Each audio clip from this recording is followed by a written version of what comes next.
Hi everybody, Rob here from the Oyster House Boys, and in this video I want to take a look and just introduce you to Erica Synths' new Black VCO 2, which is this module right here. It's kind of an update to their previous Black VCO, and I have to say I'm loving it. So I guess we'll just dive in and listen to it. So I'll just run you through the patch to start with. Okay, so I've got just a simple little sequence coming from the Metropolis into the volts per octave in of the VCO 2. The gate is going to an envelope generator, which you can see here, which is actually controlling the CV of a tube VCA. There's not a huge amount of drive in here, just maybe a touch of colour. It was more about getting the right kind of pulse. And that's going into the ZDSP, which is just a room reverb, just a very small hint of reverb in there. And I have some pulse width modulation on the Black VCO 2 coming from Oct, and that's pretty much it. Goes into the mixer and then into my output here. I have two channels going into the mixer. We'll start with just the saw. So the outputs are here on the bottom row. You can see you've got a sine, a tri, saw, pulse and a sub. So I'll just remove that for now. So let's just play through it.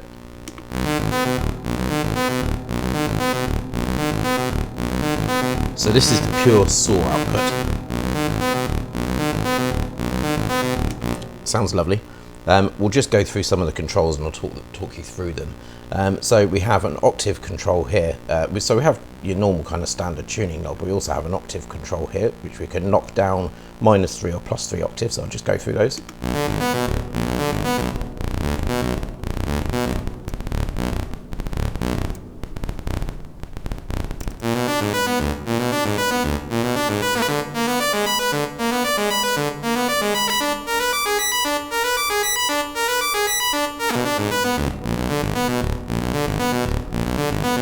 So let's pull that out from the saw. In fact, actually, before I do that, I'll plug it back into the saw, and we also have a saw shape here, so you can change kind of the, if you imagine this is your saw, you can change where the kind of the ratio of the top point to the bottom 2 points is using this knob.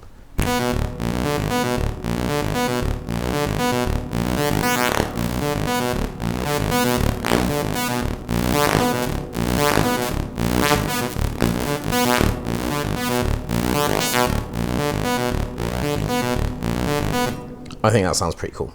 Okay, let's listen to the triangle shape.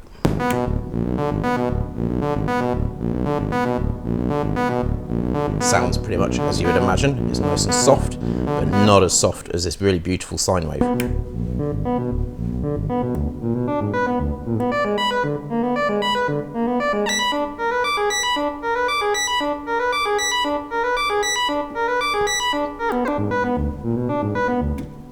Let's go to the sub so you can hear the sub output.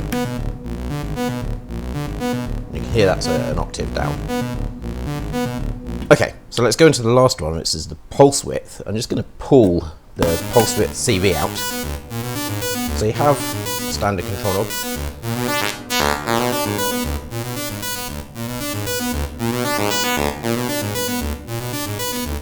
But you also have a pulse width CV in, which is, like I say, has been controlled by the Oct. So I'm going to plug that in.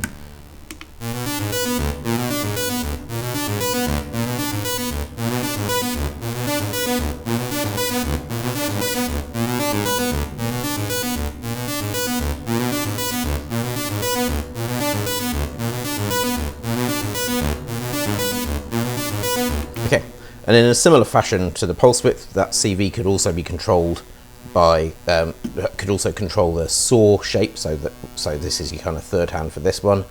Also FM in.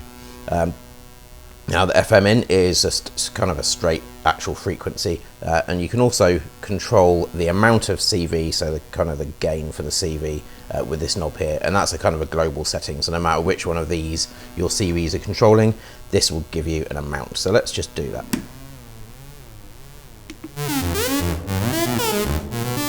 So, all the way left, as you'd imagine, there's no CV control.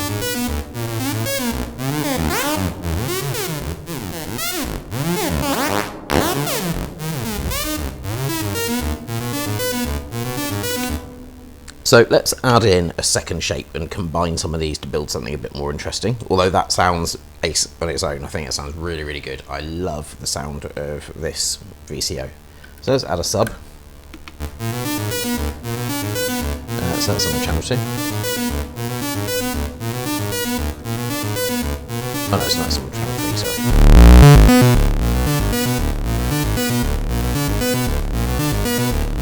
Now, I want to change the, just give me that a second.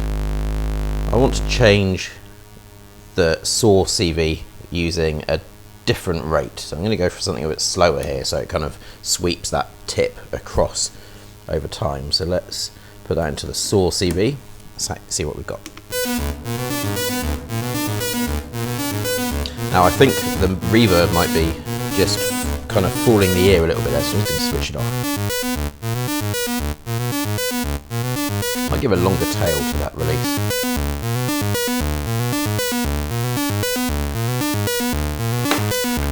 Let's add in just some smoothness and softness, so I'm going to take the sine output, put that into channel 2.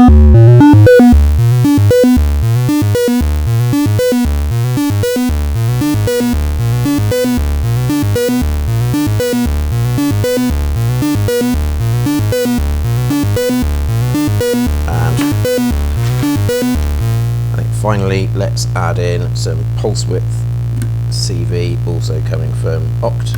So Oct is controlling all of the movement in this VCO.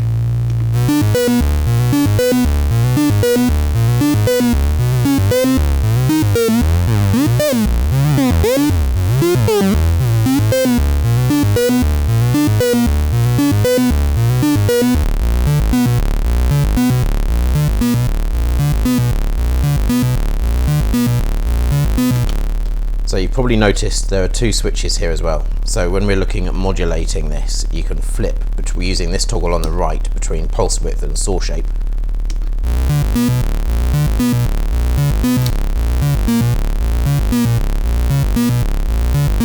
There's a center detent in there as well, which gives you options to do either the saw, both, or the pulse width, which is really, really handy.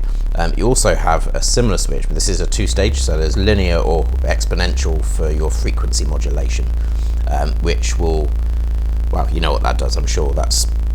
It's going to change the envelope shape of what's happening from a straight point to point to a curve that gets faster and faster. The greater over time is probably the best way of looking at it.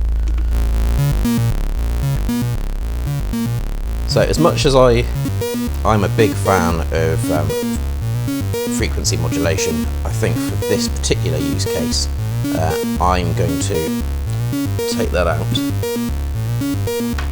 just because I like the rawness of this VCO. I think it just sounds ace and it sounds really, really good.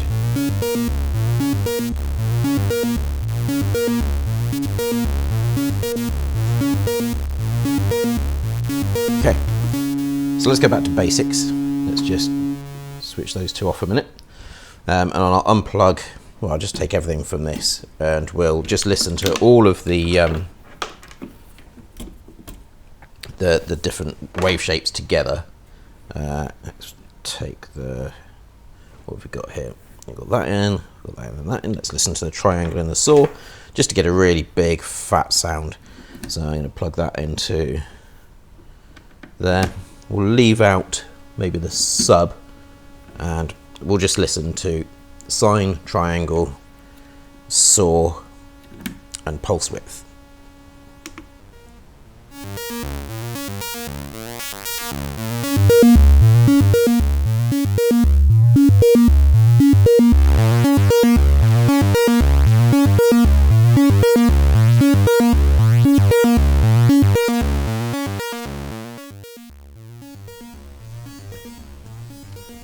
When I had all of them running together, I just realised that that was clipping for a few seconds there. So I do apologise. But hopefully this has shown you what a great sounding module this is. I'm a big fan of VCOs, and I know everyone talks about having more VCAs than sound sources in their rig. But if you find something like this, it just sounds huge. It sounds immense. Also, I'll just do a quick filter sweep for that as well, because it sounds really good, especially through this Pittsburgh filter.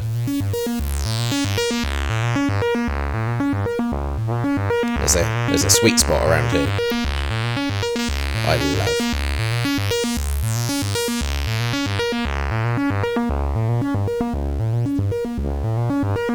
In fact, I think what I'll do is I'll modulate that.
Okay, so that's been a little introduction into Erica Synths Black VCO 2. I hope that's been of some use. Lots more modules to come, but this is new and I've just got it in my rig, so I thought I would share my thoughts and just give you a quick rundown of how it sounds, how it works.